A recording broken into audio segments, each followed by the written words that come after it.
হাতি হলো ক্ষমতাশীল প্রাণী, তার কাছে কেউ টিকে না।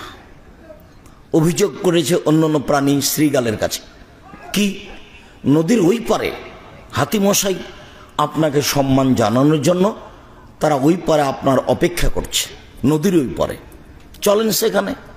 কিভাবে যাব আমি? তারা যে আমাকে সম্মান করার জন্য অপেক্ষা করছে, কিভাবে যাব আমি? চলেন আমি দেখিয়ে দিচ্ছি, আমি আগে আগে যাব, আপনি পিছিয়ে পিছিয়ে যাবেন। তো শ্রীগাল আগে গিয়ে নদীতে নেমে গেল, সাঁতার কেটে চলে গেল। হাতি তো মনে করলো তাহলে সম্মান পেতে হলে এভাবেই যেতে হবে, তো শ্রীগালের পিছে পিছিয়ে গেল। পানিতে যখন নেমে গেল তো তো ভারী প্রাণী, যা হওয়ার তাই হলো। এটা গল্প, এটা ছেলেকে শিখিয়ে দিল শয়তান লেখক। নিজে ক্ষতিগ্রস্ত হয়েছে, জাতিকে ক্ষতিগ্রস্ত করতে চাই। একেবারে ওম থেকে নিয়ে শীর্ষস্থান পর্যন্ত প্রায় বই বাতিল। আপনি ভালোভাবে সূক্ষ্মভাবে পড়লে, আমি যা বলেছি যে কাজীর ও রেজিস্ট্রির খাতাটার পাতা দিয়ে টিস্যু পেপার টয়লেট পেপার হিসাবে ব্যবহার করতে হবে পাতাটাকে। কেন? ওখানে সাক্ষীর জায়গাতে লেখা আছে 4টা সাক্ষী। 4টা সাক্ষী তো জেনার জন্য লাগে, তো বিবাহটা কি জেনার মাধ্যম করা হলো নাকি? এখানে এগুলো 4টা সাক্ষী। পক্ষ কেন 2টা? এই পক্ষে 2টা, ওই পক্ষে 2টা। আল্লাহ নবী বলছেন যে একটা বিবাহ জায়েজ হওয়ার জন্য কি লাগে? 2টা সাক্ষী লাগে। লা নিকাহ ইল্লা বিওয়ালিন, বাপ ছাড়া বিবাহ হবে না। ওয়ালা নিকাহ ইল্লা বিশাহিদাইনে, 2জন সাক্ষী ছাড়া বিবাহ হবে না। এই তো আল্লাহ রাসূলের কথা। সেখানে পক্ষ আসলো কেন? সেখানে 4টা সাক্ষী আসলো কেন? এই খাতার, কাজীর খাতার অবস্থা যে এই বই পুস্তকের অবস্থা তাই। আপনি হাতে করে নিয়ে যা দেখেন, বইয়ের নাম হলো শিক্ষা বনাম জাহেলিয়াত। এটা শিক্ষা নয়, এটা একটা জাহেলিয়াত। বন্যতার যুগে, বর্বরতার যুগে, অসভ্যতার যুগে মানুষ থাকতো পশু প্রাণীর মতো হয়ে থাকতো, গরু ছাগলের মতো হয়ে থাকতো। বন্যতার যুগের, বর্বরতার যুগের, অসভ্যতার যুগের অনেক কাহিনীর বুখারী মুসলিমের একটা কাহিনী 1 মিনিট শোনাই। কোন মহিলার স্বামী মারা গেলে তাকে ইদ্যত পালন করতে হতো 1 বছর। বাড়ির পিছন দিকে, চাঁপাইনবাবগঞ্জের ভাষাতে কানটার দিকে, বাড়ির পিছন দিকে একটা কুঁড়ে ঘর করে দিতে হবে। কুঁড়ে ঘর, হিপস কুঁড়ে ঘর, ঝুপড়ি ঘর। সেই ঘরে ও মহিলা থাকবে, ময়লা কাপড় পরে থাকতে হবে। বাড়ি থেকে তাকে প্লেটে করে ভাত দিয়ে আসবে, ওর প্লেট ভিন্ন, ওর গ্লাস ভিন্ন। ময়লা কাপড় পরে এভাবে থাকবে থাকবে থাকবে থাকবে। যখন বছর পার হয়ে যাবে তখন তার সামনে উট নিয়ে আসা হবে, বা পশু প্রাণী বা গাধা নিয়ে আসা হবে। তার গায়ে তাকে গোবর মাখাতে হবে, সেই গোবর সে নিজে মাখবে। সে তার লজ্জা স্থান দিয়ে সেই গাধার গায়ে ঘষবে, তারপরে সে 1 বছর পরে পবিত্র হবে। এটা হলো ইদ্যত পালনের ঢং, এর নাম জাহেলিয়াত। শত জাহেলিয়াত বুখারী মুসলিমের হাদিসেই আছে, যেটাকে আল্লাহ রাসূল নোংরা নীতি বলে, অসভ্য নীতি বলে, জঘন্য নীতি বলে প্রত্যাখ্যান করেছেন। সেই জাহেলিয়াত আবার মানুষ ফিরিয়ে ধরার জন্য প্রাণপণে চেষ্টা চালাচ্ছে সব জায়গাতে। শিক্ষা প্রতিষ্ঠান হোক, কলেজ হোক, আপনার বিশ্ববিদ্যালয় হোক, যেখানে হোক না কেন, সব জায়গাতে জাহেলিয়াত, বন্যতা, বর্বরতা করে পূর্ণ হয়ে আছে। সাথে সাথে কেন এই নির্যাতন, কি তার প্রতিকার? মহিলা মানুষের জন্যই কেন এই নির্যাতন, কি তার প্রতিকার? আমরা কি করলাম? আমাদের কেন এত নির্যাতন? আমাদের উপরে কেন নির্যাতন হবে এইভাবে? এর প্রতিকার কি হতে পারে? আপনি বইটা পড়ে দেখেন, মহিলাদের অবস্থা কেন এমন হলো। এখান থেকে বাঁচার পথ কি? সমঅধিকার নাই, মর্যাদা চাই। আমরা কেন সমঅধিকার নিতে যাব? আমাদের মর্যাদার প্রয়োজন। এই বইগুলো জামিয়া সালাফিয়ার পক্ষ থেকে আছে। ক্লাস 1 থেকে নিয়ে 5 পর্যন্ত ক্লাস বই পুস্তক বের করা হচ্ছে।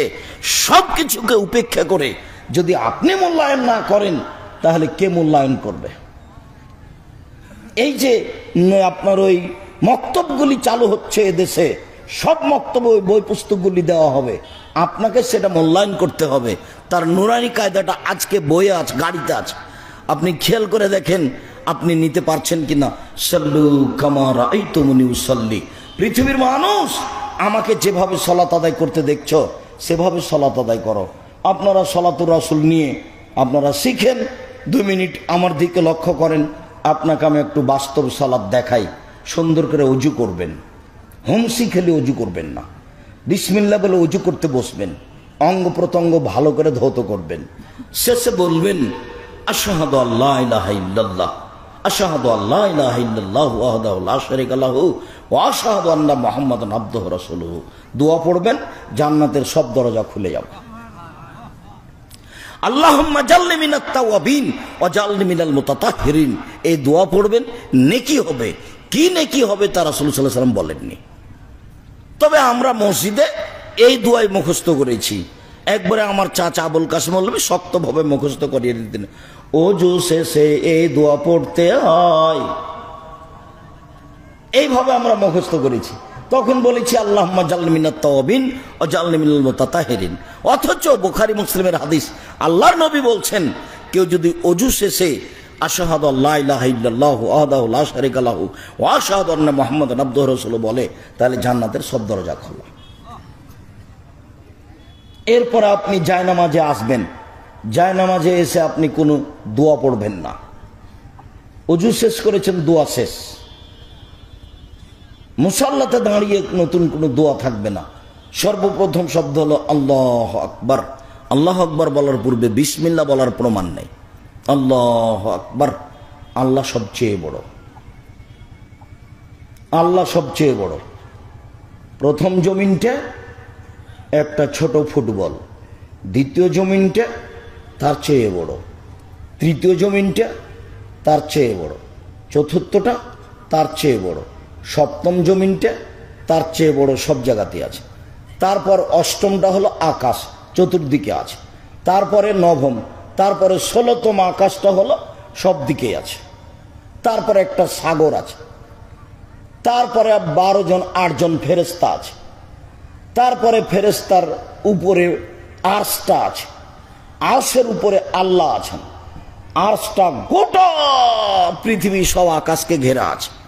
তাহলে অষ্টম আকাশের চেয়ে বড় হলো আরশ, আরশের চেয়ে বড় হলেন আল্লাহ। তাহলে আল্লাহ কত বড়! আল্লাহু আকবার, সেটা দিন রাত বলছেন, বুঝতে পারেন না। আল্লাহু আকবার মিন কুল্লি শাইইন, আল্লাহ সবকিছুর চেয়ে বড়। সেখানে যে লিখে দিল আল্লাহ মোহাম্মদ, মোহাম্মদই আল্লাহ। আহলে হাদিসের লোকের মসজিদে লেখা আছে আল্লাহ মোহাম্মদ, মোহাম্মদই আল্লাহ। আচ্ছা, মোহাম্মদ এক জিনিস আর আল্লাহ এক জিনিস, দুটো এক হলো কি করে? মসজিদে সুন্দর করে লেখা আছে। জাহেলিয়াত মসজিদে এভাবে ঢুকেছে। জাহেলিয়াত মসজিদে যে আরো কত ঢুকেছে, বিবাহ শাদিতে, চলাফেরাতে, স্কুলে, কলেজে, বিশ্ববিদ্যালয়ে, মাদ্রাসাতে, মাওলানার কাছে, হাজি গাজির কাছে যে কত জাহেলিয়াত এসেছে তার কোনো হিসাব নাই। সুন্দর করে মসজিদের পশ্চিম দেওয়ালে লিখে রেখেছে মোবাইল ফোন বন্ধ করুন। ও তখন আল্লাহ আকবর বলে বলছে, তো মোবাইল ফোন বন্ধ করুন। এই জাহেলিয়াত। লাল বাতি দিয়ে দিয়েছে, লাল বাতি জ্বলে উঠেছে, এখন আর সালাত আদায় করা যাবে না, লাল বাতি। কত সব জাহেলিয়াত। আপনি মসজিদের ভিতরে, ওটা কি বলছে, যে সূত্রা, সূত্রা, মসজিদের ভিতরে সূত্রা দিয়ে ভর্তি, কাঠ, এটাও জাহেলিয়াত। খালি যদি মসজিদ সংক্রান্ত জাহেলিয়াত দেখেন তো দেখবেন যে একটা ছোট বই হয়ে যাবে। ইবাদতের জায়গাতে লাশকে রেখে একবারে ইমাম আপনার চেয়ারম্যান মেম্বার বক্তব্য মেরে চলে যাচ্ছে, এটা জাহেলিয়াত। সব জায়গাতেই জাহেলিয়াত ঢুকে আছে। সম্মানিত দিনী ভাই বোন, আল্লাহু আকবার। ডান হাতকে বাম হাতের কবজির উপরে রেখে বা বাহুর উপরে রেখে বুকের উপরে রাখবেন। তারপরে সানা, আল্লাহুম্মা বাঈদ বাইনি ওয়া বাইনা খাতায়ায়া কামা বা'আদতা বাইনাল মাশরিক ওয়াল মাগরিব। হে আল্লাহ, তুমি আমার পাপকে অত দূরত্বে রাখো, পূর্ব পশ্চিমকে তুমি যত দূরত্বে রেখেছো। পূর্ব থেকে পশ্চিম লক্ষ হাজারো কিলোমিটার দূরে আছে, তুমি তেমনি আমার থেকে আমার পাপকে এত দূরত্বে রাখো। আল্লাহ নাক্কিনি মিনাল খাতায়া কামা ইয়ানাক্কা সাবুল আবিজুন মিনাদ দানাস। আল্লাহ তুমি আমার পাপকে ধুয়ে পরিষ্কার করে দাও যেমন ভাবে সাদা কাপড়কে ময়লা থেকে ধুয়ে পরিষ্কার করা হয়। আল্লাহ মাগসিল খাতা ইয়া বিল মাই ওয়াসাল জাল বারাদ, হে আল্লাহ তুমি আমার পাপকে বরফ দিয়ে তুষার দিয়ে ঠান্ডা পানি দিয়ে ধুয়ে পরিষ্কার করে দাও। আউযু বিল্লাহি মিনাশ শাইতানির রাজিম, মারদুদ বিতাড়িত শয়তান থেকে বাঁচতে চাচ্ছি। বিসমিল্লাহির রহমানির রহিম, পরম দাতা দয়ালুর নামে আরম্ভ করছি। আলহামদুলিল্লাহি রাব্বিল আলামিন, বিশ্বজগতের প্রতিপালকের প্রশংসা। আর রহমানুর রাহিম, তিনি হচ্ছেন পরম দাতা দয়ালু, মালিকে ইয়াউমিদ্দিন, তিনি হচ্ছেন বিচার দিনের মালিক। ইয়াকা না'বুদু, একমাত্র তোমার ইবাদত করি। ওয়া ইয়াকা নাস্তাঈন, একমাত্র তোমার কাছে সাহায্য চাই। ইহদিনাস সিরাতাল মুস্তাকিম, তুমি আমার একটা কথা শোনো। ইহদিনাস সিরাতাল মুস্তাকিম, তুমি আমার একটা কথা শোনো, তুমি আমাকে সোজা সরল সঠিক পথ দেখাও। সিরাতাল্লাযীনা আনআমতা আলাইহিম, ওদের পথ তুমি দেখাবা, যাদের অনুগ্রহ করেছো, যাদের উপরে যাদের ভালোবেসেছো তাদের পথ দেখাও। গায়রিল মাগদুবি আলাইহিম ওয়ালাদ-দাল্লিন, ওদের পথ দেখায় না যাদের প্রতি অভিশপ্ত, যাদের প্রতি তুমি অসন্তুষ্ট, যারা অভিশপ্ত, যারা ভ্রান্ত পথভ্রষ্ট, ওদের পথ তুমি দেখায় না। আমিন। দীর্ঘ সময় ধরে তোমার দরবারে যে প্রার্থনা করলাম সেটা তুমি কবুল করো। সূরা ফাতিহা কিন্তু ব্যতিক্রম দোয়া। দোয়ার জগতে এত দামি দোয়া পৃথিবীতে নেই, যার জন্য ইমাম থাকলেও সূরা পড়বে, মুক্তাদি হলেও পড়বে, জামাতে হলেও পড়বে, একাই হলেও পড়বে, কেরাত জোরে হলেও পড়বে, ধীরে হলেও পড়বে, সব সময়তে সূরা ফাতিহা পড়বে। সূরা ফাতিহা পড়তে বাধ্য। এই জন্যই সূরা ফাতিহা সব রাকাতে আসে, বারবার আসে, সব রাকাতে আসে, অন্য সূরা বারবার আসে। ব্যতিক্রম দোয়া। আল্লাহর কাছে কিছু চাইলে আল্লাহর প্রশংসা করা লাগে, প্রশংসা করলে তিনি খুশি হন। আলহামদুলিল্লাহ রাব্বিল আলামিন, প্রশংসা বিশ্বজগতের প্রতিপালকের। 1 2 আর রহমানির রাহিম, তিনি হচ্ছেন পরম দাতা দয়ালু, মালিকে ইয়াউমিদ্দিন, তিনি বিচার দিনের মালিক। ইয়াকা না'বুদু, তোমারই ইবাদত করি, তোমারই তো ইবাদত করি। ওয়া ইয়াকা নাস্তাঈন, তোমারই কাছে তো সাহায্য চাই। তুমি আমার একটা কথা শোনো। ওরা বলছে এই দলে আসো, ওরা বলছে এই দলে আসো, ওরা বলছে ফুরফুরায় আসো। আবুল আলা মওদুদি বলছেন যে রাজপথে আসো নির্বাচন করে। তো তাহলে আমি কোন পথে যাই? আমি কোন পথে যাই? ইহদিনাস সিরাতাল মুস্তাকিম, তুমি আমাকে সহজ সরল সোজা পথ দেখাও। গায়রিল মাগদুবি আলাইহিম ওয়ালাদ-দাল্লিন, যেই পথের প্রতি তুমি অসন্তুষ্ট, যাদের প্রতি তুমি অভিশাপ করেছ, যারা পথভ্রষ্ট, ওদের পথ দেখায় না। ওরা ইহুদি, ওরা খ্রিস্টান। দীর্ঘ সময় ধরে যে দোয়া করলাম ওটা তুমি কবুল করো। যে কোনো একটা সূরা। বিসমিল্লাহির রহমানির রহিম, পরম দাতা দয়ালুর নামে আরম্ভ করছি।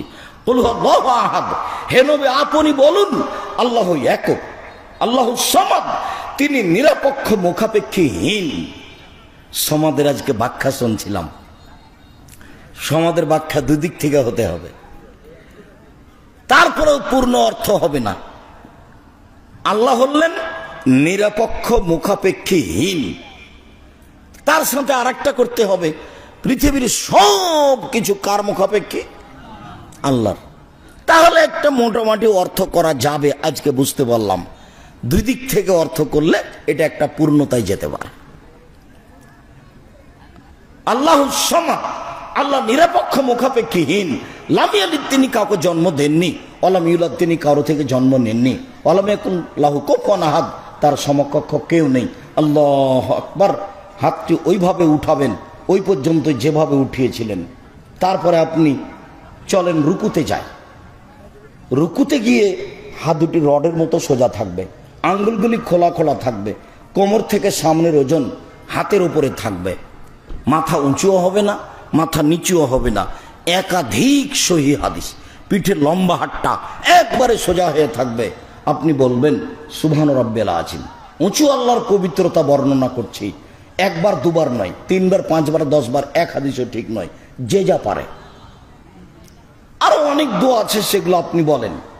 সুবহানাকাল্লাহুম্মা রাব্বানা ওয়া বিহামদিকা আল্লাহুম্মা ইগফিরলি, হে আল্লাহ তোমার প্রশংসা সহকারে পবিত্রতা বর্ণনা করছি, তুমি আমাকে ক্ষমা করো। সুবহুন কুদ্দুসুন রব্বুল মালাইকাতুর রূহ, এই দোয়া আপনি পড়তে পারেন একাধিকবার। তারপরে চলেন সামি আল্লাহু লিমান হামিদা, রব্বানা লাকাল হামদ হামদান কাসীরান তাইয়িবান মুবারাকান ফি, আল্লাহ ওই লোকের প্রশংসা শুনলো যে তার প্রশংসা করলো, খুব তার প্রশংসা, মঙ্গলময় বরকতময় তার প্রশংসা। মিলা সামাওয়াতে, আকাশ পরিমাণ প্রশংসা, মিলাল আরদ, জমিন পরিমাণ প্রশংসা, মিলামা বাইনাহুমা, আকাশ জমিনের মধ্যে যে ফাঁকা রয়েছে এই পরিমাণ প্রশংসা, মিলামা শাইতামিন শাইন বাদ, তুমি যত চাও তত তোমার প্রশংসা। দাঁড়িয়ে দাঁড়িয়ে বলবেন, একবার ওইভাবে স্টিল দাঁড়িয়ে থাকবেন, হাতটা ছেড়ে দিয়ে, হাত পুনরায় বুকে বাঁধবেন না। আমাদের এই 97 সাল থেকে এ যাবৎ 26 বছর থেকে আমরা যা তদন্ত করেছি তাতে রুকু থেকে উঠে পুনরায় হাত বুকে বাঁধতে হবে এর প্রমাণ পেশ করতে পারিনি। যারা অরিজিনাল আরবি তাদের মধ্যে যিনি আলবানী, রাসের উদ্দিন আলবানী রাহিমাহুল্লাহ, পৃথিবীর শ্রেষ্ঠ বিদ্বান, উনি এটাকে নিকৃষ্ট বেদাত বলেছেন, পুনরায় হাত বাঁধা। অনেককে যে দেখছি দেখেন ওটা একটা ইজতেহাদ, পাওয়া যায় না, এই কথাই ঠিক। আর যেটা বলেছেন যে রুকু থেকে উঠে মানুষ যখন দাঁড়াবে তখন সব জোরকে স্ব স্থানে যেতে হবে। আমি যদি হাত ছেড়ে দিই তাহলে কোনোরই জোরটা স্ব স্থানে যাবে, আর যদি আবার আমি হাত বাঁধি তাহলে জোরের দুইজনের মুখটা ফাঁকা থেকে গেছে। কথা বুঝতে পারেননি? আর যদি ছেড়ে দিই তাহলে দুই জোড়ের মাথা কোথায় চলে গেছে? স্ব স্থানে চলে গেছে। ছেড়েই দিতে হবে, এটাই ঠিক। তারপরে চলেন যাই সিজদায়। সিজদায় যাওয়ার পূর্বে আপনার সাথে জরুরি কয়েকটা কথা। তার একটা হলো এই, হাত দুটি আঙ্গুল জমা করে কানের পাশে রাখবেন, কোনো এভাবে উঠে রাখবেন যাতে করে পেটের নিচ দিয়ে ছাগলের বাচ্চা পার হতে পারে। জরুরি কথা যে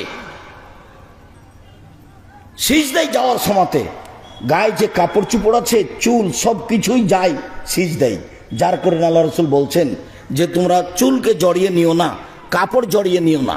আপনার সলাতের শুরুতেই হাত যদি জড়ানো থাকে তাহলে খুলে দিতে হবে। প্যান্ট পায়জামা উপরের দিকে জড়াতে হবে, নিচের দিকে নয়। নিচের দিকে জড়ানো নিষেধ, কেটে ফেলতে হবে। ওই সময় চুল বাঁধা থাকলে খুলে দেওয়াই ভালো, খোপা বাঁধার চেয়ে। সব কিছুই সিজদায় যায়। যখন আপনি সিজদায় যাবেন, এতদিন যেভাবে যাচ্ছিলেন তার চেয়ে 8-10 আঙ্গুল মাথাটা, কপালটা আগিয়ে রাখবেন যাতে করে পিঠের লম্বা হাতটা সোজা হয়ে যায়। রাসূল সাল্লাল্লাহু আলাইহি ওয়াসাল্লাম বলছেন, আমাকে 7 হাড়ের উপরে সিজদা করতে বলা হয়েছে, নাক কপাল এক। নাক কপাল দুইটা মিলে একটা, নাকও লেগে থাকবে, কপালও লেগে থাকবে। নাক আগে না কপাল আগে এটা বিবেচনার প্রয়োজন নেই। নাক কপাল দুই মিলে এক। এই দুই হাত এ হলো 3, দুই হাঁটু এ হলো 5, দুই পায়ের বৃদ্ধাঙ্গুল এ হলো 7। এই 7টা অঙ্কের উপরে সিজদা করতে হবে। জরুরি যে সিজদা করে আপনি গাও চুলকাবেন না। সিজদা অবস্থায় যদি গাও চুলকান, হাত উঠান, তাহলে এবার কয়টা মাটিতে লেগে আছে? 6টা। যদি এক পা দিয়ে আর এক পা চুলকান তাহলে 6টা। একটাও করা যাবে না, এখন করলে পরে করতে হবে। আপনি সিজদা বলবেন সুবহান রাব্বিয়াল আলা, উঁচু আল্লাহর পবিত্রতা বর্ণনা করছি। আরো যত দোয়া আপনার মুখস্থ আছে, হাদিসের দোয়া আপনি বলার চেষ্টা করেন। সিজদায় দোয়া কবুল হয়, বলতে থাকেন। উঠে আসেন, আল্লাহুম্মা গফিরলি ওয়ারহামনি ওয়াহদিনি ওয়াফিনি ওয়ারযুকনি। আল্লাহ তুমি আমাকে হেদায়েত দাও, আল্লাহ তুমি আমার প্রতি দয়া করো, আল্লাহ তুমি আমাকে খেতে দাও, আল্লাহ তুমি আমাকে ক্ষমা করো। দুই সিজদার মাঝে অনেক দোয়া আছে, তার আর একটা আছে রব্বিক ফিরলি, রব্বিক ফিরলি, আল্লাহ তুমি আমাকে ক্ষমা করো, আল্লাহ তুমি আমাকে ক্ষমা করো, একাধিকবার। আবার সিজদায় যান, সিজদায় এভাবে থেকে যান। রাসূল সাল্লাল্লাহু আলাইহি সাল্লাম বলছেন, সাহাবীরা বলছেন, তাতে রাসূল সাল্লাল্লাহু আলাইহি সাল্লামের সালাতে রুকু, সিজদা, মাখালাল কিয়ামে ওয়াল কউদে, আত্তাহিয়াতুর বৈঠক আর দাঁড়িয়ে থাকার বৈঠক, এ ব্যতীত সবই সমান। যতটুকু সিজদায় থেকেছে উঠে ততটুকু থাকবে, যতটুকু রুকুতে থেকেছে রুকু থেকে উঠে ততটুকু থাকবে।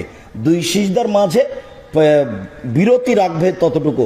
সবাই প্রায় সমান সমান। তার মানে সিজদা থেকে উঠে আপনি বসে থাকেন, আবার চট করে সিজদায় চলে গেলে এই সালাত কবুল হবে না। যেই পরিমাণ সিজদায় থেকেছেন কাছাকাছি ওই পরিমাণে উঠে বসে থাকবেন, তাহলে আপনার সালাত কবুল হবে। তাহলে রাসূলের পদ্ধতিতে হবে, তাছাড়া পদ্ধতিতে হবে না। আপনি এইভাবে আরেক রাকাত পড়েন। যদি আত্তাহিয়াতুর বৈঠক হয় তাহলে বাম পায়ের পাতার উপরে বসবেন, ডান পা খাড়া করে রাখবেন। যদি সালামের বৈঠক হয়, সালাম 4 রেখাতে হয়, সালাম 3 রেখাতে হয়, সালাম 2 রেখাতে হয়, সালাম 1 রেখাতে হয়। সালামের বৈঠকেই নিতম্বের উপরে বসবেন। 4 রেখাতে সালাম, জোহর আসর এশা, 3 রেখাতে সালাম, মাগরিব 2 রাকাতে সালাম, ফজর 1 রাকাতে সালাম, বিতর, এসব জায়গাতে যখনই আপনি সালামের বৈঠক হিসাবে বসবেন তখন বাম পা ডান দিকে বের করে দিবেন, পিছনের উপরে নিতম্বের উপরে বসবেন, আর ডান পা খাড়ো করে রাখবেন পাশে, আর বসে থাকবেন মাটির উপরে। বাম হাতের আঙ্গুলগুলি জমা জমা করবেন, আর ডান হাতের এই কনিষ্ঠ আঙ্গুল, কুঁড়ে আঙ্গুল এবং তার পরেরটা চেপে ধরবেন। এভাবে চেপে ধরে তার পরের আঙ্গুলের নখের উপরে বৃদ্ধাঙ্গুলের মাথাটা রাখবেন। এভাবে গোলাকার করে এই আঙ্গুলটা, তর্জনী আঙ্গুলটা অবিরাম নড়াতে থাকবেন। একবার উঠাতে হবে, এর প্রমাণে পৃথিবীতে ভুয়া হাদিসও নেই, মানে যা কিছুই নেই, এমনিতেই চলছে। সর্বদা নড়তে থাকবে। এর অর্থ হলো শয়তানকে আঘাত করা। আত্তাহিয়াতু লিল্লাহি ওয়াস সালাওয়াতু ওয়াত তাইয়্যিবাত, সমস্ত ইবাদত আল্লাহর জন্য। আসসালামু আলাইকা আইয়ুহান নবী, হে নবী আপনার উপরে শান্তি অবতীর্ণ হোক। আসসালামু আলাইনা ওয়া আলা ইবাদিল্লাহিস সলিহিন, শান্তি আমাদের উপরে হোক, শান্তি ভালো মানুষের উপরে হোক। আশহাদু আল্লা ইলাহা ইল্লাল্লাহ ওয়া আশহাদু আন্না মুহাম্মাদান আবদুহু ওয়া রাসূলুহু, সাক্ষ্য দিচ্ছে আল্লাহ ছাড়া কোনো মাবুদ নাই, সাক্ষ্য দিচ্ছে মুহাম্মদ আল্লাহর রাসূল এবং তার বান্দা। আল্লাহুম্মা সাল্লি আলা মুহাম্মাদ ওয়া আলা আলি মুহাম্মাদ কামা সাল্লাইতা আলা ইব্রাহিম ওয়া আলা আলি ইব্রাহিম ইন্নাকা হামিদুম মাজিদ। হে আল্লাহ, তুমি মুহাম্মদ সাল্লাল্লাহু আলাইহি সাল্লাম ও তার বংশধরের প্রতি শান্তি অবতীর্ণ করো, যেমনভাবে ইব্রাহিম আলাইহিস সালাম ও তার বংশধরের প্রতি শান্তি অবতীর্ণ করেছিলে। তুমি প্রশংসনীয়, তুমি জ্ঞানী।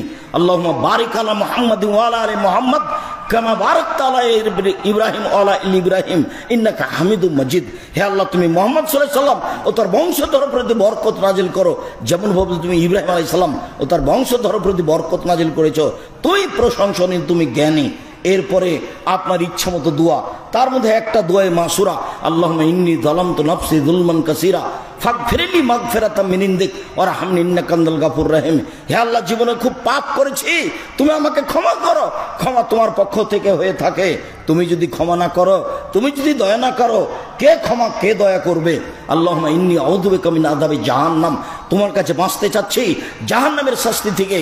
আউযু বিকা মিন আল্লাহুম্মা ইন্নী আউযু বিকা মিন আযাবিল কবর ওয়া আউযু বিকা মিন ফিতনাতিল মাসীহিদ দাজ্জাল, তোমার কাছে বাঁচতে চাচ্ছি কবরের শাস্তি থেকে, তোমার কাছে বাঁচতে চাচ্ছি দাজ্জালের ফিতনা থেকে।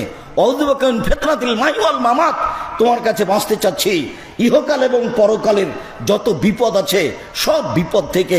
আল্লাহুম্মা ইন্নী আউযু বিকা মিনাল মা'সাম ওয়াল মাগরাম, তোমার কাছে বাঁচতে চাচ্ছি ঋণ কর্য হতে, বড় পাপ হতে। সহজে ঋণ নিয়ে কিছু করবেন না, ঋণ কর্য হতে, বড় পাপ হতে।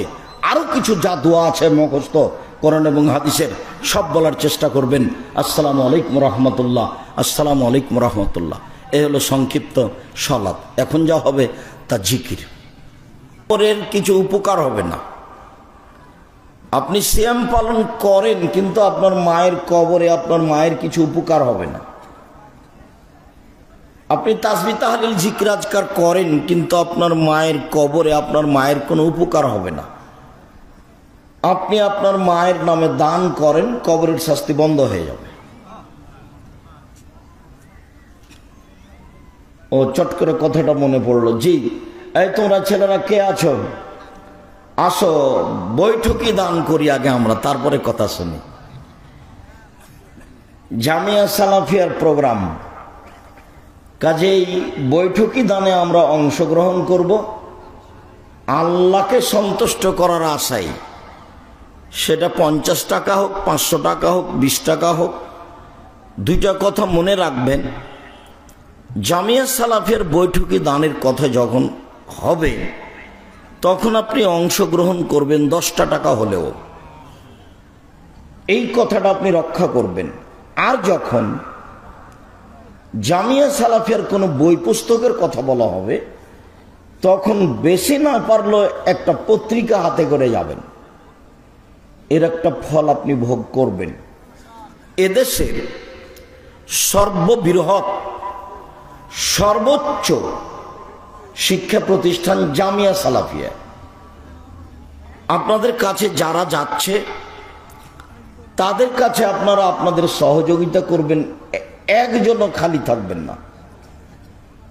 যদি নিজের কাছে 10 টাকা না থাকে তাহলে কারো কাছে নিয়ে দিবেন। আর আমি 10 টাকা বলি এর অর্থ এই নয় যে 10 টাকাই দিতে হবে। আপনি আপনার সামর্থ্য অনুযায়ী দান করবেন। তবে কেউ বঞ্চিত থাকবেন না। আর আপনারা জানেন এদেশে দলমুক্ত প্রতিষ্ঠান জামিয়া সালাফিয়া, এদেশে সংগঠন মুক্ত প্রতিষ্ঠান জামিয়া সালাফিয়া, এদেশে হিংসা মুক্ত প্রতিষ্ঠান জামিয়া সালাফিয়া।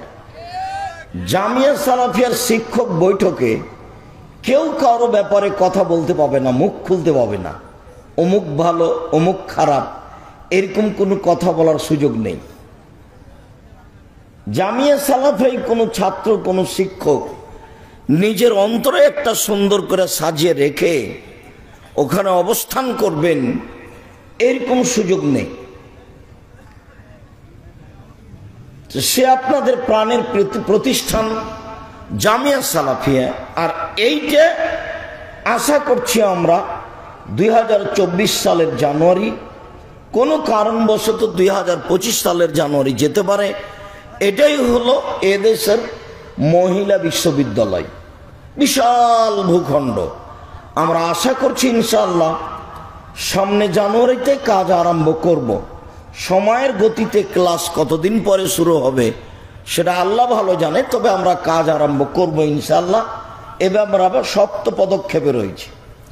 তো আজকের বৈঠকি দানে কেউ খালি থাকবেন না। পাশ দিয়ে যখন যাচ্ছে, আমরা যারা স্টেজে আছে আমরা আপনাদের দানে অংশগ্রহণ করতে চাচ্ছি। জি, বৈঠকি দানে কেউ খালি থাকবেন না। তোমরা যারা এখানে কাজে আছো, কি যেন করো, তোমরা মিডিয়া নিয়ে বসে থাকো, তোমরাও এই বৈঠকি দানে অংশগ্রহণ করবা। বৈঠকি দানে অংশগ্রহণ করা থেকে কেউ বিরত নিজেকে রেখে এই নেকি থেকে বঞ্চিত করে সফলতা অর্জন করার পথ নাই, এটা ভুল হিসাব। রাসূল সাল্লাল্লাহু আলাইহি সাল্লাম যখন সাহাবীগণকে দান করতে বলতেন তো বোঝা যেত যে সবাই দানে অংশগ্রহণ করেছে। তো কেউ দিয়েছে অর্ধেক রুটি, একটা রুটির, কেউ দিয়েছে একটা রুটি 4 ভাগের 1 ভাগ, কেউ একটা রুটি দিয়েছে, কেউ খেজুর দিয়েছে, কেউ কিছু পয়সাপাতি দিয়েছে। দানের শেষে দেখা গেছে সেগুলো একটা পালা স্তূপ হয়ে গেছে। কিন্তু রাসূল সাল্লাল্লাহু আলাইহি সাল্লাম যখন বলতেন তখন কোন সাহাবী বঞ্চিত থাকতেন এইটা মনে হতো না, যেভাবে বোঝা যায়। অনেক সময় রাসূল সাল্লাল্লাহু আলাইহি সাল্লাম বলতেন, তোমরা মেহমান নিয়ে যাও বাড়িতে, কয়েকজন মানুষ এসেছে, ওদের খাওয়ার ব্যবস্থা। আল্লাহ রাসূল একদিন নিজে একটা মেহমান নিয়েছিলেন, মেহমান বাড়িতে পাঠিয়ে দিলেন। রাসূলের পরিবার বলে পাঠালেন যে একজন মেহমানকে খাওয়ানোর ব্যবস্থা আমাদের বাড়িতে নেই। নিরুপায় মেহমান ঘুরে আসে। তখন রাসূল সাল্লাল্লাহু আলাইহি সাল্লাম বললেন যে তোমরা এই মেহমানকে কে নিয়ে যাওয়া? একজন সাহাবী নিলেন, বাড়িতে নিয়ে গিয়ে বললেন খাবার কি আছে? তো স্ত্রী বললেন যে খাবার তো তেমন নেই, বাচ্চাদের সামান্য বেঁচে থাকার মতো খাদ্য আছে। আচ্ছা ঠিক আছে, ওটাই রেডি করো, বাচ্চাদের ঘুমিয়ে দাও, আলো নিভিয়ে দাও, আমরা খাওয়ার মেহমানকে দিব, আমরাও সাথে থাকব, মেহমান বুঝবে আমরাও খাওয়াতে অংশগ্রহণ করেছি, আসলে আমরা খাবো না। তার স্ত্রী বাচ্চাদের ঘুমিয়ে দিলেন। আলোটা তার স্ত্রী সংশোধন ঠিক করব বলে আগিয়ে গিয়ে এভাবে আলোটা নিভিয়ে দিলেন। সাথে খাওয়ার মতো ভান করলেন, খেলেন না, অল্প খাদ্য মেহমানের খাওয়া হলো। সকালবেলায় রাসূলের সাথে দেখা করলেন। আল্লাহ রাসূল বললেন, কি খবর, মেহমানের সাথে কি আচরণ করেছ? তোমাদের আচরণে আল্লাহ খুশি হয়ে গেছে, তোমাদের আচরণে আল্লাহ হেসে উঠেছে। তো জান্নাত তো আসলে এদের পিছনে। আমরা আল্লাহর কাছে আশা করছি বিশেষ দয়ার মাধ্যমে জান্নাত পেতে চাই। এসব মানুষগুলি জান্নাত পাওয়ার পথ ঘাট কি তা পৃথিবীর মানুষকে দেখিয়ে গেছে। আমাদের ভিতরে দিন দিন কৃপণতা বিরাজ করছে। পৃথিবী ধ্বংসের এটা একটা লক্ষণ যে মানুষের উপরে কৃপণতা চাপিয়ে দেওয়া হবে, মানুষ দান খয়রাত করতে চাইবে না। অথচ আল্লাহ তাআলা কখনো বলেননি যে তোমার রুজি থেকে আমাকে দান করো। আল্লাহ বলছেন আমি তোমাদের যেটা খেতে দিয়েছি সেখান থেকে দাও, আমারটাই আমাকে দাও যেটা আমি তোমাদের দিয়ে রেখেছি। আল্লাহ সব সময় এই কথা বলছে। আর কোন সময় এরকম প্রতিষ্ঠানে দানের কথা বললে রাসূল সাল্লাল্লাহু আলাইহি ওয়াসাল্লামের বুখারী মুসলিমের ওই হাদিসটা মনে রাখবেন, যে হাদিসটাতে আল্লাহ রাসূল বলছেন যে প্রত্যেক দিন সকালে দুইজন ফেরেশতা নেমে আসেন। ইয়াকুলু আহাদুহুমা, দুইজনের একজন বলেন আল্লাহুম্মা আতি লিকুল্লি মুনফিকিন খালাফা, আল্লাহ যে যতটুকু দান করলো তুমি তার ততটুকু পূর্ণ করে দাও। ওয়া ইয়াকুলুল আখার, অপরজন বলেন আল্লাহুম্মা আতি লিকুল্লি মুমসিকিন তালাফা, আল্লাহ যে যতটুকু দান করলো না তুমি তার ততটুকু ক্ষতি করে দাও। একজন ফেরেশতা যদি আমার ব্যাপারে আল্লাহর কাছে ক্ষতির দাবি করে তাহলে আমার তো ক্ষতি হবেই। আমি 10টা টাকা দান করলে আমি অন্তত এই ক্ষতি থেকে বেঁচে গেলাম, অন্তত আমি কৃপণ বা ও যে চাইলো আমি দিলাম না, অন্তত এটা থাকলো না, আমি কিছু তো দিয়েছি। কেউ যে 50 টাকা আমি দিয়েছি 10 টাকা 5 টাকা, যার কারণে কোনো ভিক্ষুক হোক কোনো ব্যক্তি হোক মসজিদে জুমার সালাতে গেছেন, কোটাটা সামনে আসলো, আপনি 10 টাকা 5 টাকা 1 টাকা দিবেন। রাসূল সাল্লাল্লাহু আলাইহি ওয়াসাল্লাম বলছেন আল ইয়াদুল উলিয়া খায়রুম মিনাল ইয়াদিস সুফলা, দেওয়া হাতটা ভালো নেওয়া হাতের চেয়ে, দেওয়া হাতটা ভালো নেওয়া হাতের চেয়ে। যতগুলো পরিস্থিতি দুনিয়াতে আসবে দেওয়ার মতো সেখানে আপনি দিবেন, আপনার হাতটা ভালো, আপনি দিলে ফেরেশতাদের পক্ষ থেকে ক্ষতির কথাটা থাকবে না, আর আপনি না দিলে ফেরেশতাদের পক্ষ থেকে আপনার ধ্বংসের আপনার ক্ষতির কথাটা থাকবে। মর্মে আমি উপস্থিত বৈঠকের যারা দিনী বোন, আপনাদের কাছে কেউ গেছে কিনা আপনাদেরকেও আমরা কম থেকে কম বেশি থেকে বেশি দানের হাত প্রশস্ত করার জন্য অনুরোধ জানাচ্ছি। সম্মানিত দিনী ভাই বোন, রাসূল সাল্লাল্লাহু আলাইহি সাল্লাম যা বলেন তা সালাত এমন একটি ইবাদত যার উপরে নির্ভর করে অন্যান্য ইবাদত। রাসূল সাল্লাল্লাহু আলাইহি সাল্লাম বলেন আউয়ালু মা ইউহাসাবু বিহিল আবদু ইয়াউমাল কিয়ামাহ সালাহ, বিচার মাঠে মানুষের যেটা প্রথম হিসাব হবে সেটা হলো সালাত। ফাইন সালাহাত সালাহাল্লাহু সায়রা আমালিহি, যদি তার সালাত টিকে যায় বাকি সব ইবাদত টিকে যাবে। ওয়াইন ফাসাদাত ফাসাদাল্লাহু সায়রা আমালিহি, যদি তার সালাত না টিকে তাহলে বাকি সব ইবাদত বাতিল হয়ে যাবে। আনাস রাদিয়াল্লাহু তাআলা আনহু বলেন রাসূল সাল্লাল্লাহু আলাইহি ওয়াসাল্লাম বলেছেন as-সালাতু সালাসাতু আফলাসিন, সালাত 3 ভাগে বিভক্ত।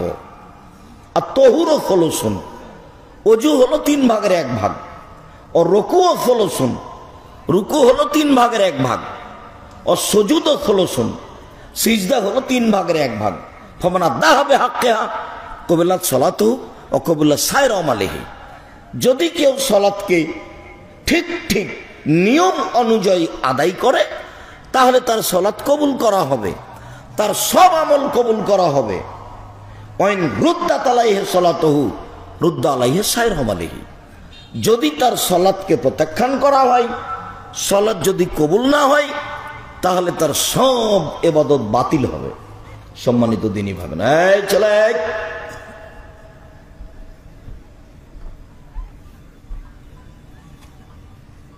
আমরা অল্প কিছুক্ষণ অপেক্ষা করব, কোনো কাজ দেখিয়ে পরিবেশ নষ্ট করবেন না। আর তোমরা যারা তোমাদের কাজ শেষ হয়ে থাকলে তোমরাও বসে পড়ো। সম্মানিত দিনী ভাই বোন, অল্প বিবরণে বুঝলাম যে সালাত মূলত 3 ভাগে ভাগে আছে। এক হলো ওযু, এক হলো রুকু, এক হলো সিজদা। এ হলো মূল 3 অংশ। আমরা কথার কথা যদি ধরে নিই যে 2 রাকাত সালাত আদায় করলে আমরা 300 নেকি পাবো, এতে যদি ওযু ঠিক না থাকে তাহলে 100 কাটা যাবে, যদি রুকু ঠিক না থাকে তাহলে আর 100 কাটা যাবে, যদি সিজদা ঠিক না থাকে তাহলে আর 100 কাটা যাবে, মানে 1 নেকিও হবে না। যেই সাহাবী মসজিদে ঢুকে 2 রাকাত সালাত আদায় করে আল্লাহ রাসূলকে সালাম দিল, তা আল্লাহ রাসূল বললেন সাল্লি ফাইন্নাকা লাম তুসাল্লি, তুমি সালাত আদায় করো, তুমি সালাত আদায় করোনি।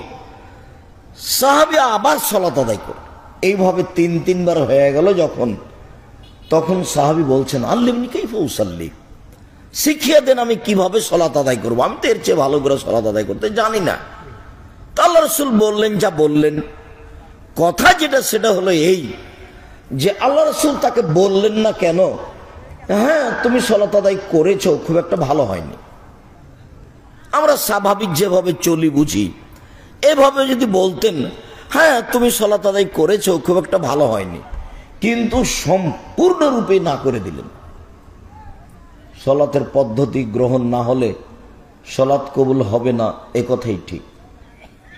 তাই রাসূল সাল্লাল্লাহু আলাইহি ওয়াসাল্লাম বললেন মানা দা হবে হাক্কে, সালাত আদায়ের যেটা হক আছে, ওযু করতে হবে, রুকু ঠিক হতে হবে, সিজদা ঠিক হতে হবে, তাসবিহ তাহলিল জিকির আজকার হতে হবে, খুশু বিনয়ী থাকতে হবে। হোমসে খেলে আসলো, কি বললো না বললো, একবারে কাকের মতো পাখির মতো ঠক ঠক করে 2-4টা সিজদা করে নিল, উঠে চলে গেল, এভাবে তো সালাত হবে না। আপনি বুঝছেন যে আমি সালাত আদায় করলাম, কিন্তু আল্লাহ তো বুঝলেন না যে আপনি সালাত আদায় করলেন, ও তো অন্তর্যামী, আপনার ইবাদত উনি ভালোভাবে বুঝছেন। আল্লাহ তাআলা আমাদের নবীকে বলছেন ফাইদা ফারাগতা ফানসব ওয়া ইলা রাব্বিকা ফারগাব। মুহাম্মদ সাল্লাল্লাহু আলাইহি ওয়াসাল্লাম, আপনি যখন দুনিয়াবি কাজ থেকে অবসর হবেন তখন আপনি কঠোর শ্রমে ইবাদতে আত্মনিয়োগ করুন, আর আপনি আমাকে যা বলবেন তা বিনয়ের সাথে কান্নাকাটি করে বলুন। সালাতের শুরু থেকে শেষ পর্যন্ত সবটুকুই আল্লাহর কাছে প্রার্থনা করা, চাওয়া, বিনয় প্রকাশ করা। তো আমি যেভাবে সালাত আদায় করলাম সেটা কি বিনয় হলো? সেটা কি কোনো খুশু খজু থাকলো? যদি না থাকে তাহলে তো সেটা কবুল হবে না। সম্মানিত দ্বীনি মুসলিম ভাই বোন, সালাত মহান আল্লাহ বলেন ওয়াকিমুস সালাতা লিযিকরি, মুহাম্মদ সাল্লাল্লাহু আলাইহি সাল্লাম আপনি সালাত আদায় করুন আমাকে ডাকার জন্য।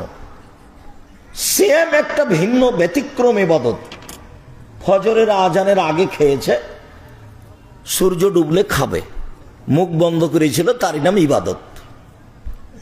সেখানে আল্লাহকে ডাকা ডাকি আছে এরকম কোনো কথা নেই। সুবহানাল্লাহ বললে তো কিছু বলা হয়, আলহামদুলিল্লাহ বললে কিছু বলা হয়, কোরআন তেলাওয়াত করলে কিছু বলা হয়, কুরবানি করলে টাকা পয়সা খরচ হয়। তো সিয়াম কি? সিয়াম ফজর থেকে নিয়ে সূর্য ডুবা পর্যন্ত খাওয়া ও পান করা থেকে বিরত থাকা, তার নাম সিয়াম। এখানে আল্লাহর জিকির বিশেষ কিছু আছে তা আল্লাহ বলেননি, আল্লাহর নবী বলেননি। আল্লাহ তাআলা বলছেন তোমরা সালাত আদায় করো আমাকে ডাকার জন্য। আল্লাহ তাআলা বলেন হাফিজু আলাস সালাওয়াত ওয়াস সালাতিল উস্তা, তোমরা 5 ওয়াক্ত সালাত আদায় করো ঠিক ঠিক নিয়মে, ঠিক ঠিক পদ্ধতিতে, বিশেষভাবে আসরের সালাত। যেখানে কোরআন হাদিস খুব শক্ত সেখানে আমার মাঝহাবি ভাইরা নরম। কি যে গতি, আল্লাহ ভালো জানে এসব মানুষের সাথে বিচারের মাঠে কেমন আচরণ হবে। যদি আল্লাহ রাসূল বলছেন লা আদরি মাই ফালবি, আমার সাথে কি আচরণ করা হবে আমি নিজেই জানি না। ইব্রাহিম আলাইহিস সালাম বিচারের মাঠে বলবেন, আমরা যখন যাব বলবেন নাফসি নাফসি কাদ গাযিবা আলাইয়া রাব্বি মা গাযাব মিন ক্বাবল ওয়ালা বাদ, আমার প্রতিপালক আমার উপরে রাগ করেছে। এরকম রাগ পূর্বে কোনোদিন করেননি, ভবিষ্যতেও কোনোদিন করবেন না। আমাদের কি হয় তা আমি নিজেই বুঝি না। রাসূল সাল্লাল্লাহু আলাইহি সাল্লাম বিচারের মাঠে বলছেন লা আদরি মাই ফলবি, আমি বলতে পারছি না বিচারের মাঠে আমার সাথে কিরূপ আচরণ করা হবে, জানি না। এইভাবে যারা সালাত আদায় করছে, ধর্মের সাথে শরীয়তের তাদের প্রায় অংশে মিল নাই, তাদের সাথে আল্লাহ কি আচরণ করবেন আল্লাহই ভালো জানেন। সম্মানিত দিনী ভাই বোন, আল্লাহ বলছেন 5 ওয়াক্ত সালাত ঠিক মতো আদায় করো, বিশেষভাবে আসরের সালাত আদায় করো। সাল্লু কামা রাআইতুমুনি উসাল্লি, পৃথিবীর মানুষ তোমরা সালাত আদায় করো আমাকে যেভাবে সালাত আদায় করতে দেখছো। আল্লাহ রাসূল কি এখন বেঁচে আছেন? বাস্তবে তার সালাত আদায় দেখবেন? বাস্তবে সালাত আদায় যদি দেখতে চান তাহলে আপনারা জানেন হাদিস গ্রন্থ হিসাবে সবচেয়ে বিশুদ্ধ হাদিস গ্রন্থ বুখারী মুসলিম, বাংলা পাবেন, সেখানে দেখে দেখে ঠিক করে নেন। এমনি সালাতের সাধারণ কিতাব রিয়াজুস সালেহিন, এইটা আপনি বাংলা দেখে দেখে সালাত অংশ ঠিক করে নেন। এছাড়াও যদি মানুষের লেখা বই পড়ে সালাত জানতে চিনতে চান তাহলে আমরা সালাতের উপরে বই লিখেছি। মানুষ হিসেবে আমরা জেনে শুনে সজ্ঞানে কোনো মাঝহাব প্রকাশ করিনি, জেনে শুনে সজ্ঞানে কোনো দল প্রকাশ করিনি, জেনে শুনে সজ্ঞানে কোনো সংগঠন প্রকাশ করিনি। আমাদের দৃষ্টিতে আমাদের ভাঙাচোরা বিদ্যায় যেটুকু চূড়ান্ত সঠিক বলে মনে হয়েছে, পূর্ণ 100 হাদিসের অনুকূলে মনে হয়েছে, সেইভাবেই আমরা পেশ করেছি। সালাত রাসূল, প্রচলিত রাসূল বনাম রাসূল সাল্লাল্লাহু আলাইহি সাল্লামের সালাত, প্রচলিত সালাত বনাম রাসূল সাল্লাল্লাহু আলাইহি সাল্লামের সালাত। রাসূলের সালাত আমরাও লিখেছি, সেটা দেখেন, সম্ভবপর চেষ্টা করেছি মানুষের মতামত না পেশ করার। সম্মানিত দিনী ভাই বোন, জামিয়া সালাফের কথাগুলি মনে রাখবেন। জামিয়া সালাফ 1 নম্বর কাজ শিক্ষার ব্যবস্থা উন্নত মানের করা, দেশ বিদেশের শিক্ষক দিয়ে। সামনে জানুয়ারিতে স্বয়ং মদিনা বিশ্ববিদ্যালয়ের 2 জন ডক্টর আপনাদের জামিয়া সালাফে ডাঙ্গিপাড়ায় পাঠদান করবেন, শিক্ষা দিবেন বলে আমরা আশা করছি ইনশাআল্লাহ। এদেশের সর্ববৃহৎ সর্বোচ্চ প্রতিষ্ঠান জামিয়া সালাফিয়া ছেলেদেরকে শিক্ষা দেওয়ার ব্যাপারে তারা জোরালো শক্ত ভূমিকা রেখে যাচ্ছে। জামিয়া সালাফের একটি বড় শাখা আদ-দাওয়া ইলাল্লাহ, দেশ জুড়ে তারা মসজিদ ভিত্তিক দাওয়াত ও শিক্ষা কার্যক্রম প্রজেক্ট হাতে নিয়েছে। তারা জীবন বাজি রেখে দেশ জুড়ে মক্তব ভিত্তিক দাওয়াত এবং মক্তব ভিত্তিক ভালো মানের শিক্ষা কার্যক্রম যে কোনো মূল্যে বাস্তবায়নের জন্য প্রাণপণে চেষ্টা চালিয়ে যাচ্ছে। জামিয়া সালাফের একটা বড় অংশ আল ইতেসাম পত্রিকা, যেখানে 10-12 জন মুফতি আছেন, যেখানে বড় বড় বিদ্বানেরা লিখা দেন, যে পত্রিকা ভালোভাবে দেখে তদন্ত করে সম্ভবপর মানুষ হিসেবে চেষ্টা করে ভালো করার, সেই পত্রিকা বের হয় আল ইতেসাম পত্রিকা। জামিয়া সালাফের ছেলে মেয়েদের ছোটদের একটা পত্রিকা আছে কিশলয়। জামিয়া সালাফ একটা দিন প্রচারের অংশ আছে বড় আল ইতেসাম টিভি, অনলাইন আল ইতেসাম টিভি। সম্মানিত দিনী ভাই বোন, জামিয়া সালাফের একটা বড় শাখা আছে এতিম লালন পালন। সার্বিকভাবে দিন প্রচারের চেষ্টা তারা চালিয়ে যাচ্ছে। আপনি তাদের লেখাগুলিকে, তাদের সালাতুর রাসূলকে যথাযথভাবে মূল্যায়ন করার চেষ্টা করতে পারেন। সাথে সাথে 1 থেকে নিয়ে 5 পর্যন্ত আপাতত এইসব বই পুস্তক যেগুলো স্কুলে দেখছেন প্রায় সবই মিথ্যে। এই বইগুলি যে মিথ্যে, এটা যে একটা প্রতারণা, ধোঁকাবাজ লেখেছে এসব বই, তার কারণে একটা বই লেখা হয়েছে শিক্ষা বনাম জাহেলিয়াত। আপনি না পড়লে তো বুঝতে পারবেন না, যাওয়ার সময় নিয়ে যাবেন, বলবো দেখি কোথায় আছে শিক্ষা বনাম জাহেলিয়াত। অল্প পয়সার বই, যেভাবে লেখক লিখেছেন এটা শিক্ষা নয়, এটা প্রতারণা, এটা নোংরামি, এটা জাতির সাথে প্রতারণা, জাতিকে ফাঁকি দেওয়া, ধোঁকা দেওয়া ছাড়া কিছুই নাই। ছোট ছোট বাচ্চাকে প্রতারণা দেওয়া, মিথ্যা কথা বলে প্রতারণা শিক্ষা দেওয়া। একটা বলি 1 মিনিট, জিকিরের বিশেষ অংশ আয়াতুল কুরসি। মানুষ যদি ফরজ সালাতের পরে আয়াতুল কুরসি পড়ে জান্নাতে চলে গেছে, ঢোকেনি কেন? মরেনি এই জন্য। মর্মে সম্মানিত দিনী ভাই বোন, আমাদের জামিয়া সালাফিয়া মহিলা বিশ্ববিদ্যালয় এই তানোর পলাশী, এর জন্য আপনারা আন্তরিকভাবে দোয়া করবেন।